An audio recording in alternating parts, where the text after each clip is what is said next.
Kabanata 371. Medyo malayo ang lokasyon ng sementeryo. Ang biyahe ay humigit kumulang 2 oras.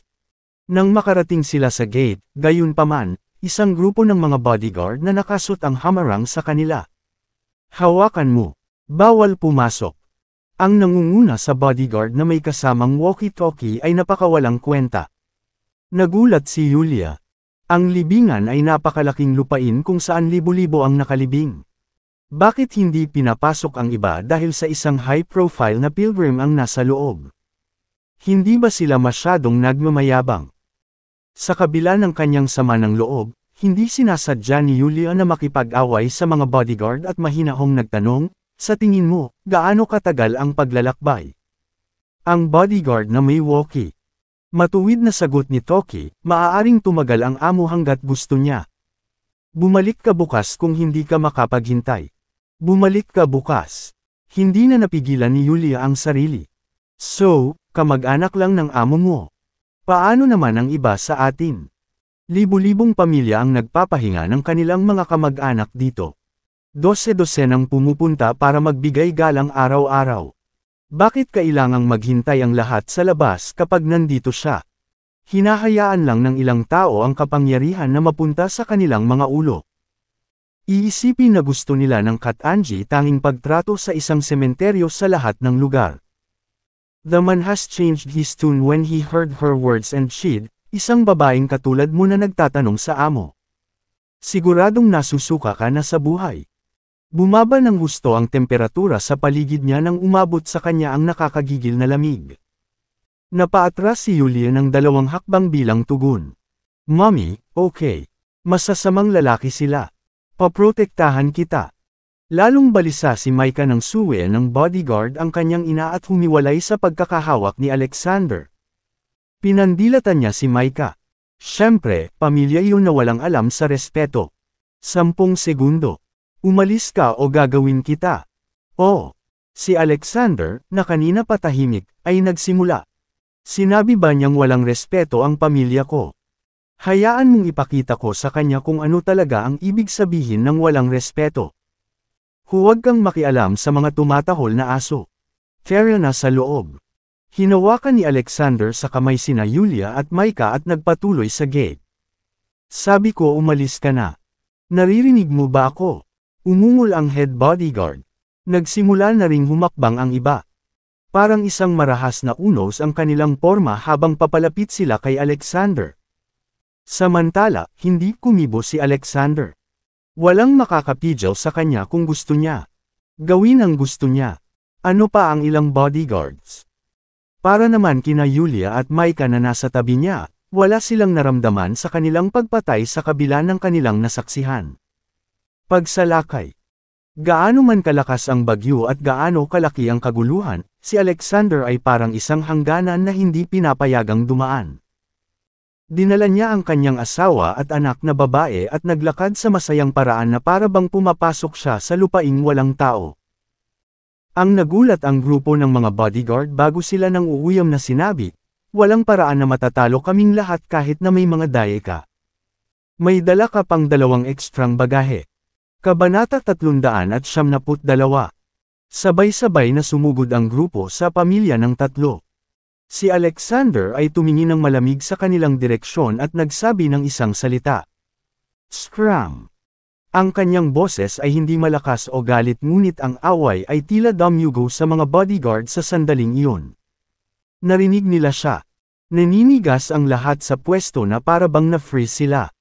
Napanganga sila sa pamilyang nagpatuloy sa pagpasok sa sementeryo. Hanggang sa nawala si Alexander sa isang sulok ay tuluyan na silang nagkamalay. Iyon lalaki.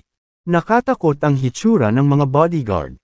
Sinubukan ng ilan na magsalita ngunit agad ding napaatras sa takot. Isang halimaw. Nakakatakot. To think someone was that terrifying. Lahat sila ay terror. Patay silang lahat ngayon kung hindi sila naawa ni Alexander. Tama siya.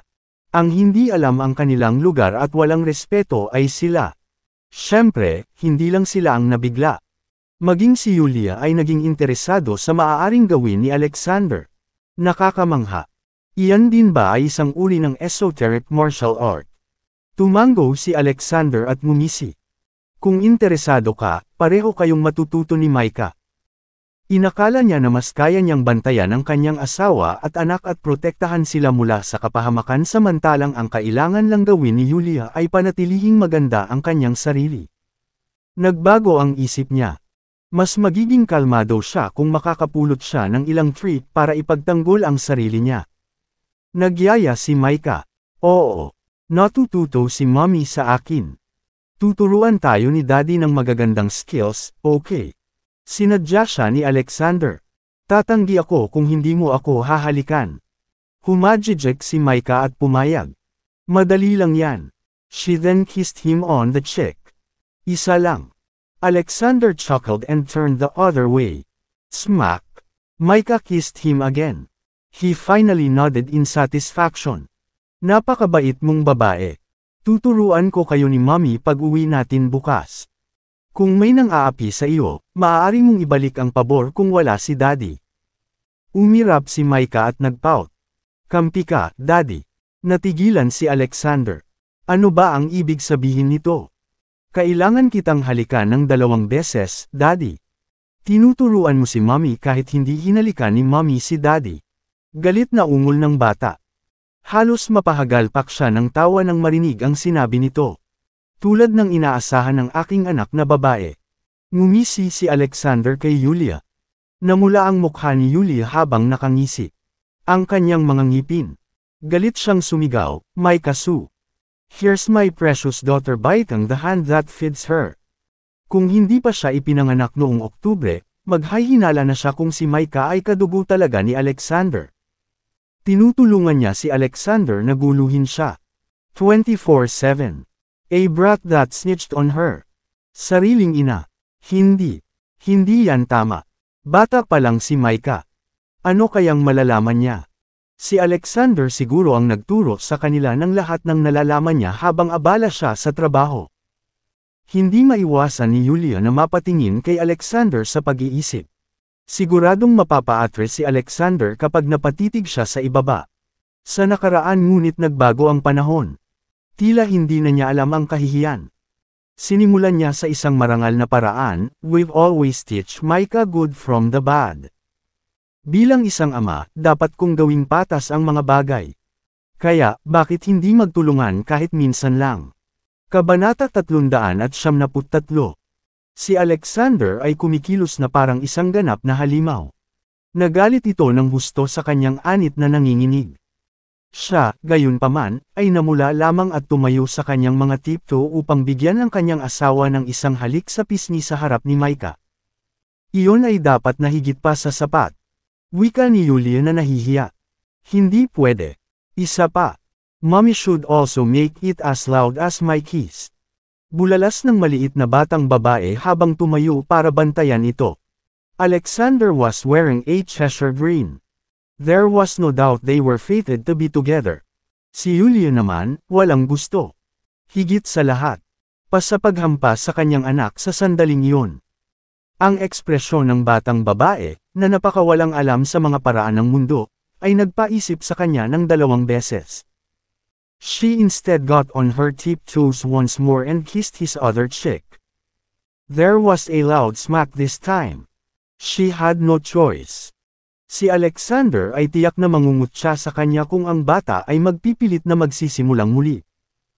Para kay Alexander, gayunpaman, ito ay isang pagpapala. Oo. Hindi napigilan nina Alexander at Yulia ang pagtawa nang sa wakas ay natapos na nila ang mahalagang gawain. Nagbiro pa ang pamilya ng tatlo bago sila nagpatuloy sa kanilang paglalakad.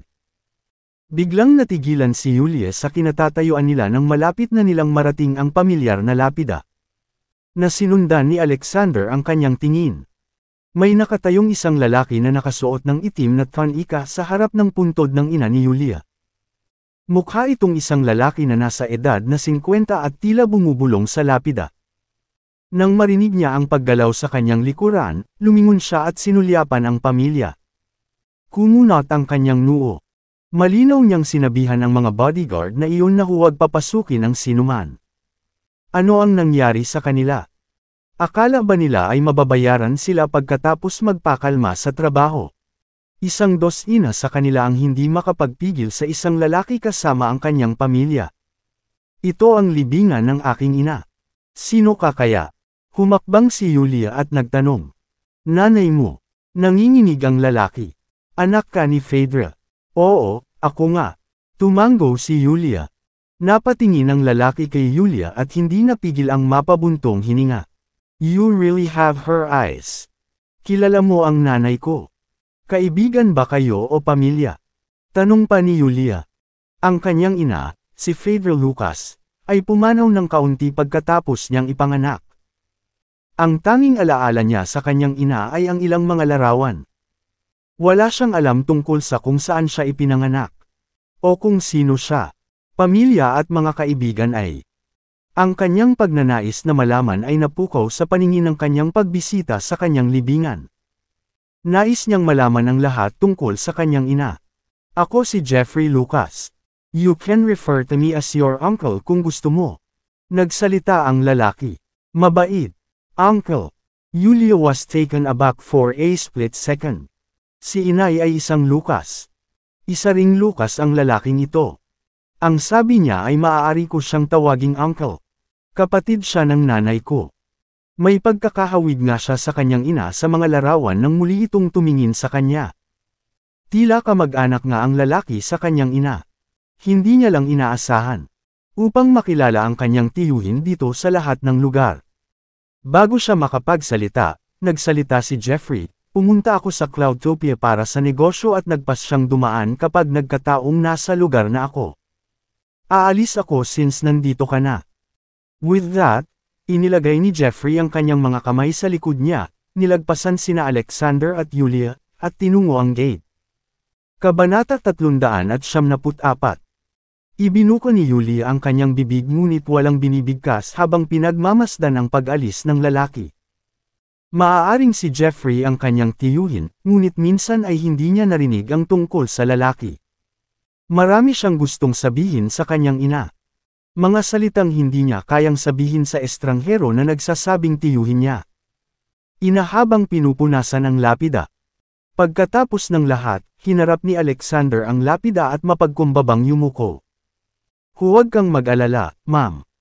Aalagaan kong mabuti sina Yulia at Micah at ibibigay ko sa kanila ang kaligayahang nararapat sa kanila. Nag-init ang puso ni Yulia sa sinabi nito. Ang kanyang malambot na titig ay nagpapaluha sa kanyang mga mata. Si Micah, na nasa gilid ng daan, ay nagmamadali ring sumunod sa yapak ni Alexander at nagbigay galang. Micah, bumalik na po si Daddy. Masaya na si Micah. Lagi namang lumalabas si Daddy na parang si Superman sa TV kapag binubuli kami ni Mommy. Napaka-cool. Hindi napigilan ng dalawang magulang na matawa sa exaggerated account ng dalaga. Siya ay tulad ng isang kagalakan sa paligid. Samantala, sa labas ng gate. Nang sumulpot si Jeffrey mula sa kanto, tumakbo ang bodyguard na may walkie-talkie. Sa kanya kaagad, at malungkot na sinabi, kami ay walang kakayahan, boss. Hinayaan mong istorbohin ka ng pamilya ng tatlo.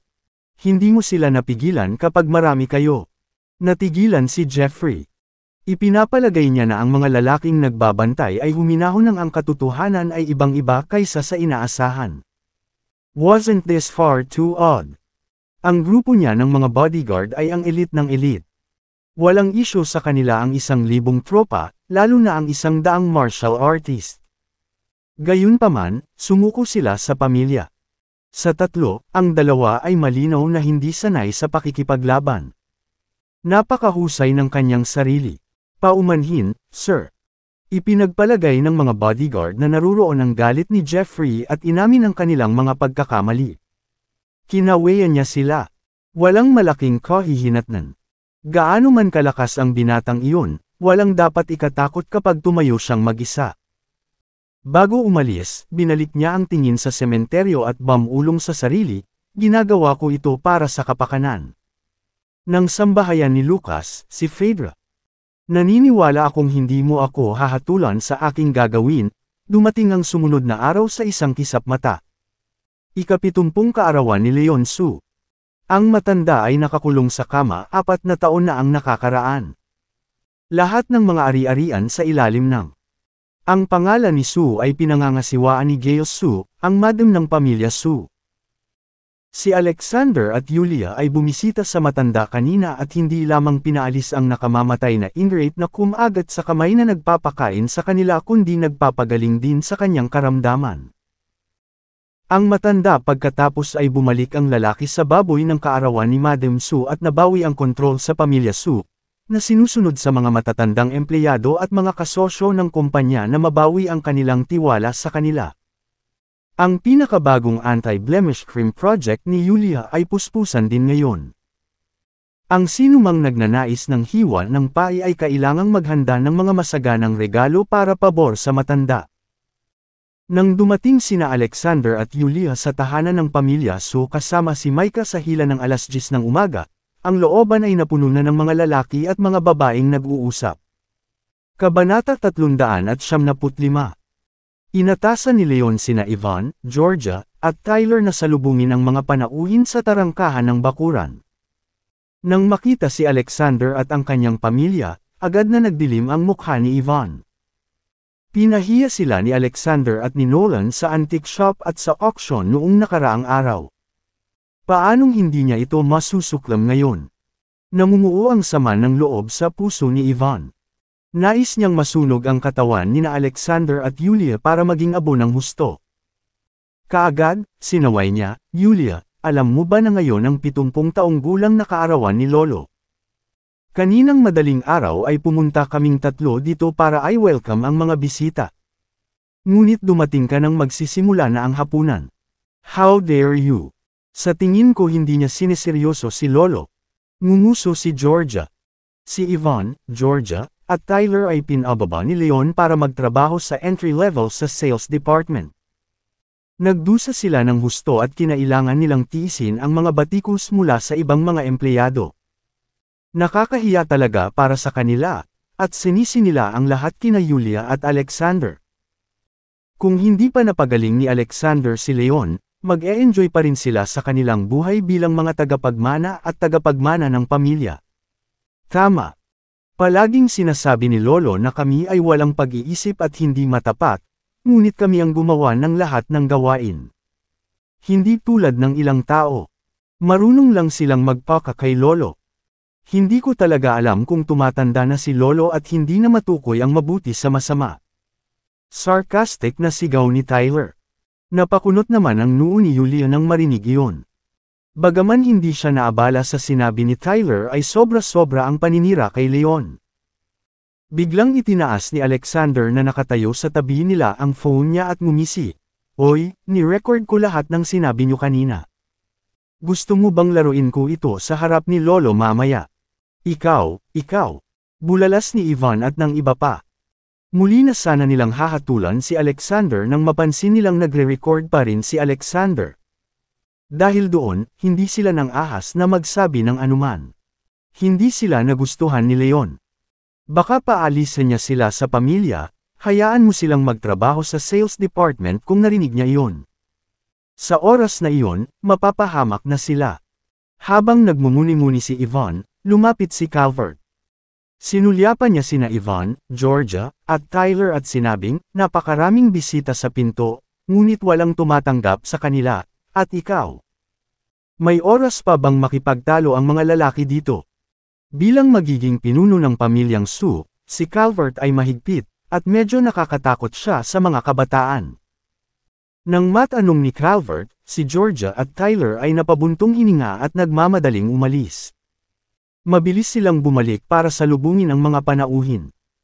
Noon, sinulyapan ni Calvert sina Yulia at Alexander at sinabing, Yulia, Alexander, Grandpa Nevelbon. Pinahanap ko kayong dalawa. Gusto niya kayong dalawa sa loob ng bahay. Okay. We'll be right there. Naglakad si Yulia papunta sa bahay. Pero biglang sumigaw si Yvonne na kanina pa nakatayo, teka. Lumingon si Yulia at nakita si Yvonne na nakangiting nakatingin sa kanya. Yulia, you are late pa rin. Nakangiting nagpatuloy siya, nabalitaan kong sikat na sikat ang iyong anti-blemish cream kaya lahat ng negosyante sa Cloud City ay gustong makipagtulungan sa iyo. Ano ba talaga ang gusto mong sabihin? Kumunat ang noo ni Yulia at naiinip na tanong. Kabanata 376. Ngumisi si Ivan, dahil maraming kasosyo sa negosyo ang sabik na makatrabaho ka, bakit hindi mo sila imbitahan sa birthday party ni Lolo? Halos lahat ng mayayaman at sikat sa Cloud City ay nagpapadala ng mga regalo kay Old Mr. Shepherd sa kanyang 80 taong gulang na kaarawan, 2 araw na ang nakakaraan. Ngayon ang birthday party ni Lolo. Bilang paborito niyang apo, hindi mo hahayaang matabyunan ni matandang Mr. Shepherd si Lolo, di ba? Sina George at Tyler, na sumasalubong sa mga panauhin sa harapan, ay paminsan-minsang sumusulyap pabalik. Nang marinig nila ang sinabi ni Ivan ay nagliwanag ang kanilang mga mata. Nililigawan ni Ivan si Nolan, ang panganay na anak ng pamilya Oakley. Walang pag-aalinlangan, dadating si Nolan sa birthday party ni Leon ng gabing iyon. Kung hindi makakapagdala si Yulia ng mga kilalang panauhin, siya ay matutuya.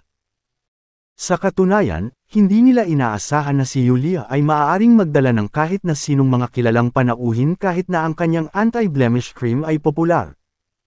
Kung tutuusin, hindi alam ni Nolan ang panganay na anak ng pamilya Oakley, ngunit siya rin ang apo ng pinuno ng pamilyang Belmont. Nagtitiwala si Ivan na kaya niyang ipahiya si Yulia kapag sinabi niya iyon. Naniniwala akong hindi iyon pakialam ni Lolo. Halatang alam ni Yulia ang nasa isip ni Ivan, at ayaw niyang sayangin ang kanyang oras. Sigurado ka. Panunuya ni Ivan. Huwag kang masyadong confident.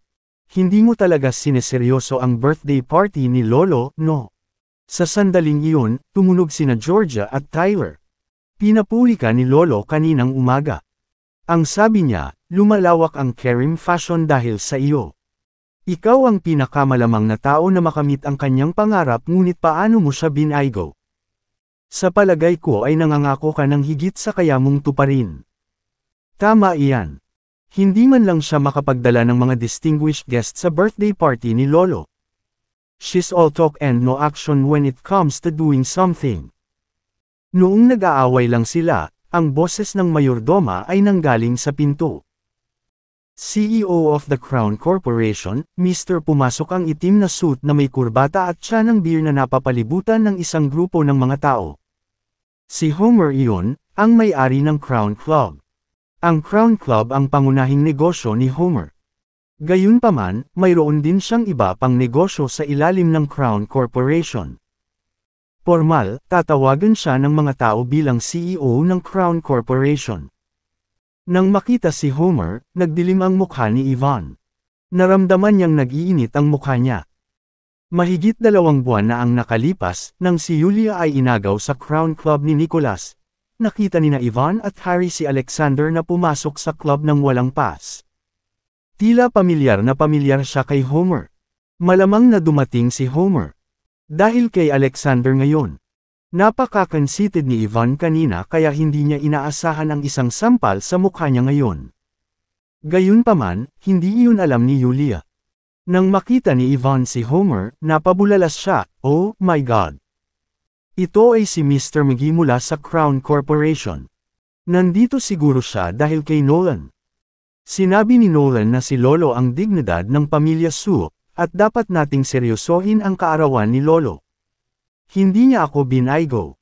Yulia, kailangan mo ring magdala ng tulad ni Mr. McGee. Habang nagsasalita siya, masayang naglakad siya papunta kay Homer. Kabanata 377 Novel Bean. Nang marinig ang mga salita ni Ivan, nakahinga ng maluwag si Georgia. Hindi si Alexander ang dahilan ng pagdalo ni Homer sa handaan. Ngayong iniisip ko iyon, si Homer ay may suporta pa rin ng makapangyarihang pamilyang Corey.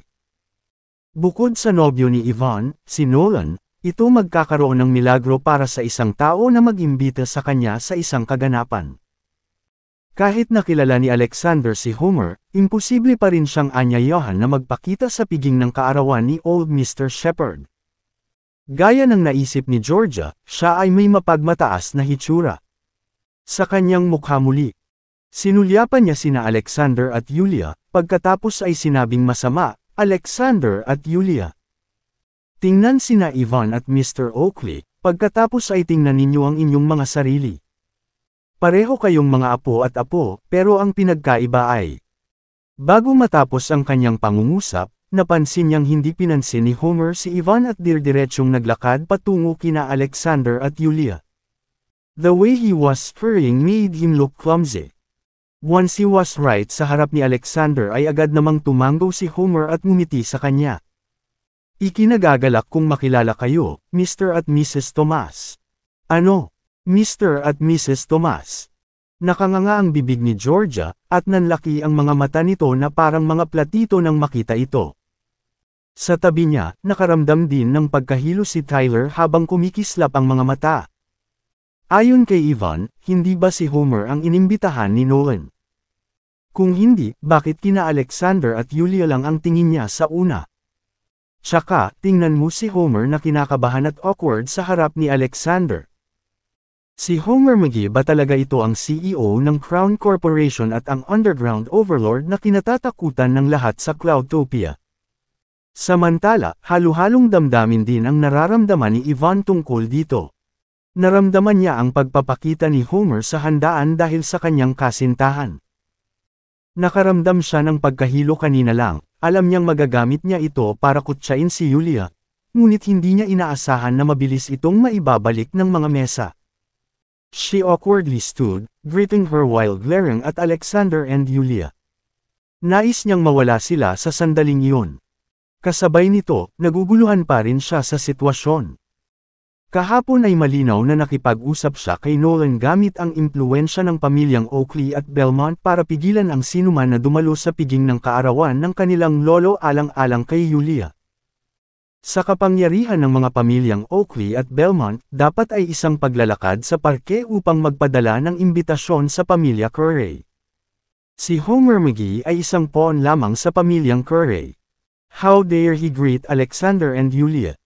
Natarante si Ivan dahil hindi niya alam ang nangyari sa birthday banquet ni Dudley. Nang ang mga pinuno ng Shepherd at ipinakita ng mga pamilyang Whitlock ang kanilang paggalang kay Alexander, ang sandaling iyon ay tuluyang nakaukit sa isipan ng mga bisitang naruroon. Pinalabis na sabihing ang mga big shot sa Cloudtopia ay nagsusumikap na makipagkita kay Yulia. Gayunpaman, kung ang taong interesado ay si Alexander sa halip, ito would not be an exaggeration. Maaaring ang isang apo ng Belmont family ay talagang kapantay ng isang taong pinarangalan bilang panauhin ni Dudley Shepherd. Habang si Ivan at ang iba ay sinusubukan pa ring ibalot ang kanilang mga ulo sa nangyari. Tumingin si Alexander kay Homer at medyo nagulat. Bakit ka nandito? Sa totoo lang, madaling maimbitahan ni Alexander ang tatlong nangungunang figure ng Nerf, lalo pa ang mga nasa Cloudtopia. Gayunpaman, hindi kailangang gamitin ng isang makapangyarihang tao ang mga taktikang ito para ipagmalaki ang kanilang impluwensya noong siya ang simbolo of power himself. Nang magpakita si Alexander ng medyo hindi kanais-nais na tingin, ngumiti si Homer at maingat na sumagot, "Nabalitaan ko ngayon ay ika-70 kaarawan ng lolo ni Mrs. Tomas, kaya naghanda ako ng regalo para ipakita ang aking paggalang sa iyong pamilya." Naiintindihan ko na hinamak ni Mr. Tomas ang mga peking kilos ng kagandahang loob. Gayunpaman, makatitiyak na wala akong ibang intensyon kundi magpakita ng paggalang. Sana ay tanggapin mo ang regalo ko, Mr. Tomas. Kabanata 378. Dahil sinabi ni Homer ang kanyang mga intensyon sa paraang ito, hindi siya maitataboy ni Alexander. Tumango lang siya at sinabing, "Nasa sala ang matandang Mr. Sue. Pwede mong iharap sa kanya ang regalo mo doon." "Sige." Si Homer ay nagmulat sa tenga hanggang sa tainga at bahagyang inilubog ang kanyang ulo bilang pasasalamat bago nagtungo sa sala. Si Ivan, na kanina pa nakatingin sa nakatulala na katahimikan, sa wakas ay hinayla ang sarili. Sa matinding galit, nabigla siya, "Ba? Ang daming mapagpanggap na basura." Matapos sabihin kanina na hindi rin pakialam ni Lolo ang lahat ng ito. Malamang may nagplano ng lahat ng mas maaga dahil natatakot silang ipakita namin sila. Ang ilang mga tao ay mababaw lamang sa ganoong paraan. Hindi katakatakang si Lolo ay madaling nabuwisit na ibigay ang lahat sa iyo. Sigaw din nina Georgia at Tyler. Eksakto. Talagang kasuklam-suklam kung gaano kakwenta ang ilang tao, kahit sa loob ng sariling pamilya. Hanggang sa puntong ito, hindi nag-abala si Yulia na makipagtalo sa kanilang tatlo. Gayunpaman, nang marinig niya ito, hindi na siya nakatiis. Tingnan natin. Kanina, may nanunuya at nag-uudyok sa akin na imbitahan ang ilang kilalang tao na purihin ang okasyon, na para bang isang kahihiyan kay Lolo kung hindi ko ito gagawin. Bueno, narito ngayon si Mr. McGee, ngunit ang ilang mga tao ay tila nabalisa tungkol dito, kumikilos tulad ng mga halimaw na berde ang mata at gumagawa ng mga nakakatawang komento. Kung ganoon nga ang kaso, bakit hindi tumawag sa telepono at mag-imbita ng ilan pang kilalang bisita upang patunayan na sineseryoso mo ang pagdiriwang ng kaarawan ni Lolo? Ikaw. Halos mabulunan sina Georgia at Tyler. Kanina, ganito mismo ang panunuya nila kay Yulia. Ngayon, ibinalik niya ang sarili nilang mga salita sa kanilang mga mukha ng walang pag-aalinlangan. Ang kanilang mga mukha ay nag-alab sa galit at kahihiyan. Alam nila na wala silang lakas na mag-imbita ng sinumang mas prestihiyoso kaysa kay Homer McGee. Gayunpaman, si Nolan ay nasa panig ni Yvonne, at hindi siya madaling umamin ng pagkatalo.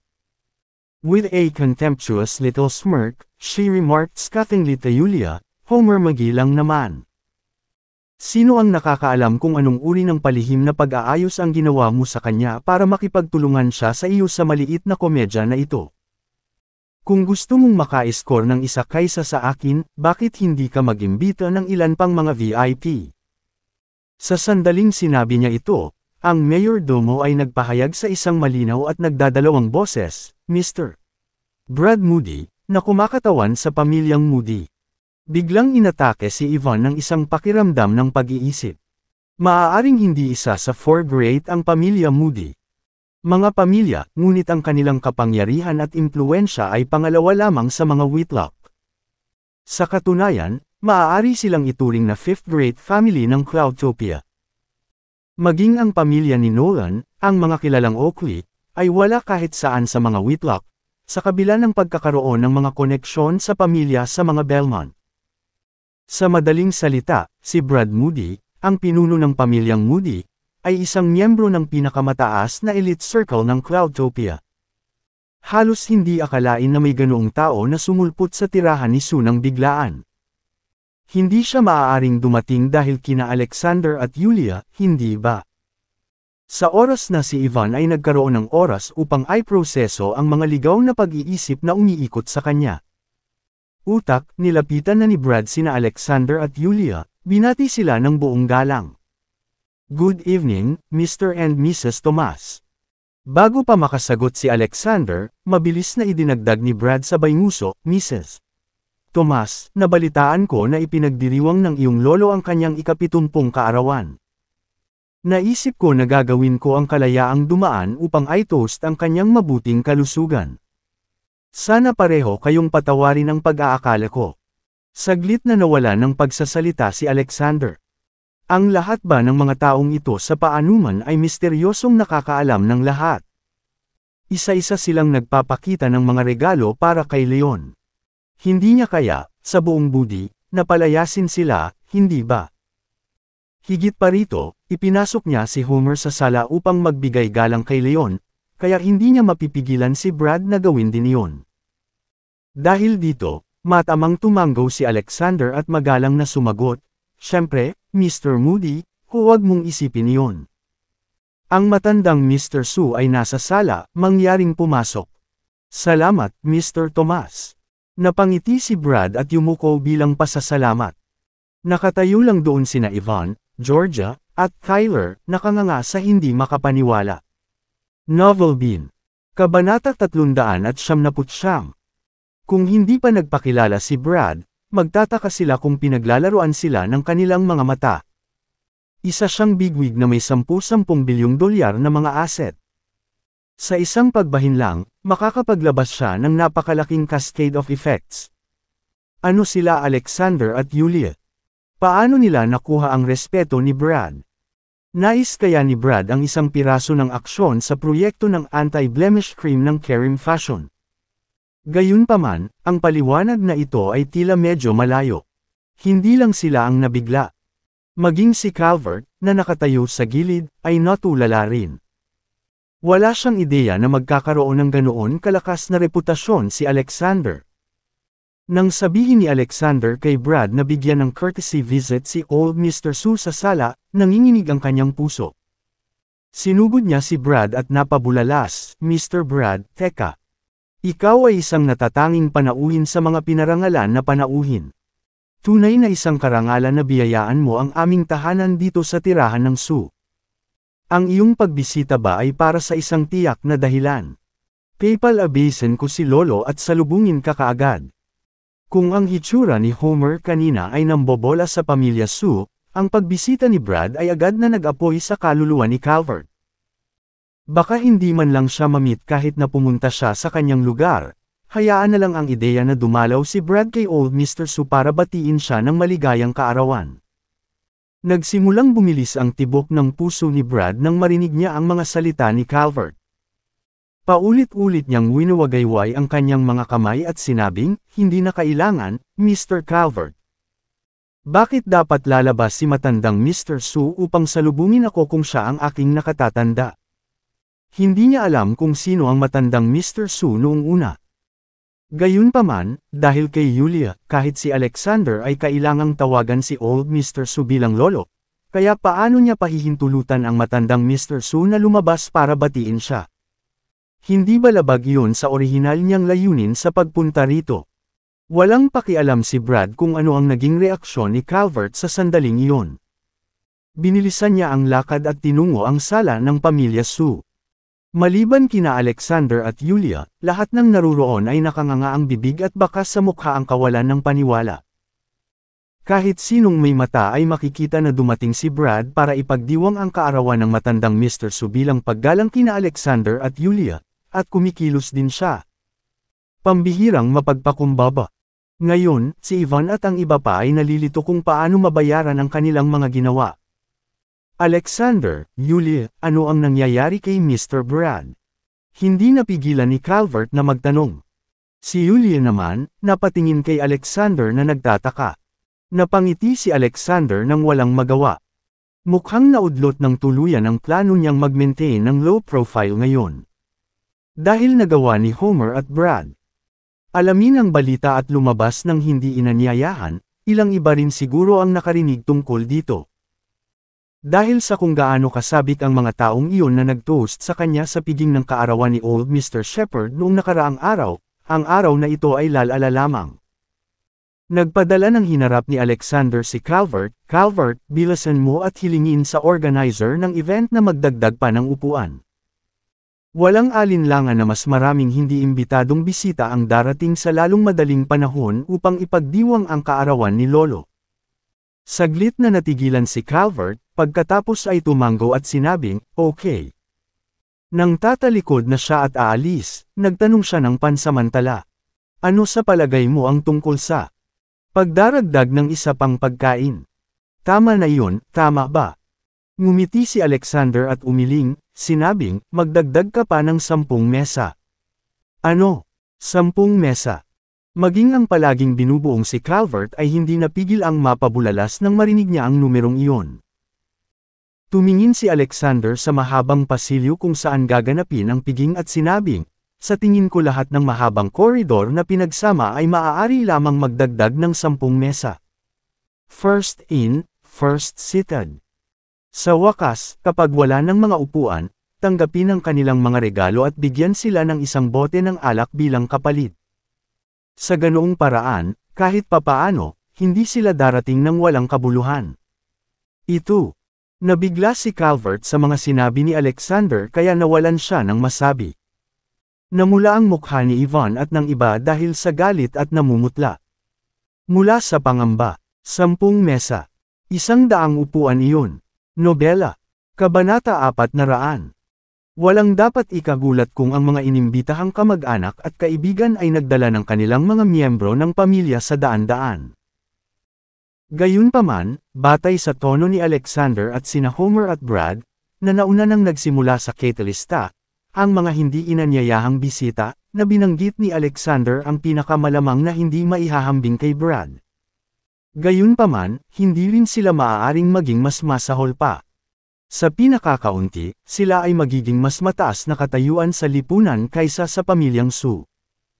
Ang bawat isa sa mga individual na ito ay bahagi ng Cloudtopia sa kanilang sariling karapatan at pareho silang mayabang. Hinahamon para sa pamilyang Su na mapalapit sa kanila sa normal na mga pangyayari. Sinabi ni Alexander na hindi bababa sa 10 lamesa ang halaga ng mga tao ang darating sa lalong madaling panahon. At lahat sila ay narito upang ipagdiwang ang kaarawan ng matandang Mr. Su. Dito, higit pa rito, iginiit ni Alexander na hindi na kailangang i-entertain ang mga latecomers. Siguro ang matandang Mr. Shepherd, ang pinuno ng 4 great families, ay hindi maglalakas loob na mag-snob. Tumango si Calvert, pinipigilan ang kanyang pananabik nang mapansin niyang hindi si Alexander. Mukhang nagbibiro. Sige, ako na ang maglalabas ng utos. Nagbago ang impresyon niya kay Alexander sa puntong ito. Sa kabilang banda, iba ang naisip ni Ivan at panunuyang nagtanong, Alexander, tapos ka na bang magbusina? Sinasabi mo ba na ang lahat ng mga bigwigs ng Cloudtopia ay darating upang ipagdiwang ang kaarawan ni Lolo dahil sa iyo? Kahit na ang matandang Mr. Shepherd ay hindi ito magagawa, hindi ba? Nandito nga sina Homer at Brad dahil kay Alexander, ngunit medyo nakakatuwang sabihin na nagawa niyang kumbonsihin ang bawat mahalagang tao sa Cloudtopia na dumalo. Nang marinig niya ang mga salita nito, tumawa si Alexander sa halip na magalit. Lahat ng Cloudtopia, maging ang pinakamahalagang tao mula sa Nerth at sa buong Alvonia ay naririto sa isang tangulang ng aking ulo, lalo na sa Cloudtopia. Nang marinig iyon, naramdaman ni Ivan na namumutla lang si Alexander. Lahat ng nangungunang mga tao mula sa bansa ay naririto ng personal. Dapat siyang tumingin ng matagal sa salamin. Maging ang mga kilalang pamilya sa kabisera na matagal ng over a century wouldn't dare to say something like that, right? Napakayabang ni Alexander. Bakit hindi na lang niya ipagyabang ang daan patungo sa impyerno? Tumingin si Ivan kay Alexander nang may pang-aasar bago sinabihan si Calvert, Calvert, huwag kang maniwala sa kalokohan niyang usapan. Kung hindi, kapag napakaraming bakanteng mesa kapag nagsimula na ang piging, hindi lang mawawala ang dignidad ni Alexander, kundi pati si Lolo, at maging ang reputasyon ng buong pamilya Su. Sumama sina Georgia at Tyler sa puntong ito. Tama si Ivan. Kung si Alexander kaya may kaya, bakit siya umaasa sa isang babae at buong araw niyang inaalagaan ang anak ni Yulia? Nagsalita si Georgia ng makamandag. Mayabang na tumingin si Tyler kay Alexander at sinabing, sabihin mo, Alexander, kung mapupuno ang lahat ng 10 mesa ng lahat ng mga bigwig sa piging ng kaarawan ni Lolo, luluhod ako sa harap mo at sasagutin ang lahat ng pagkukulang ko sa harapan ng lahat ng mga kamag-anak at kaibigan na dumalo.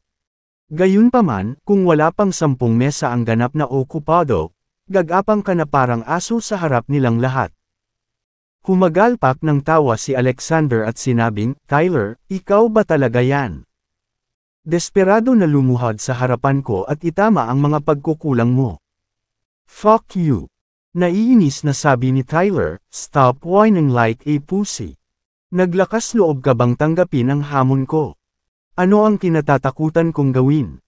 Kalmadong sabi ni Alexander. Si Tyler ay hindi mabuting tao, ngunit ang dalawang nakatatandang kapatid na babae ay mas masahol pa kaysa sa kanya, kaya hindi siya kailanman nakita ni Alexander bilang isang banta.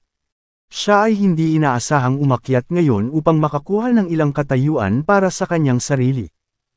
Si Alexander ay walang pakialam ng tulong sa kabilang partido dahil desperado siya para sa kanilang drama.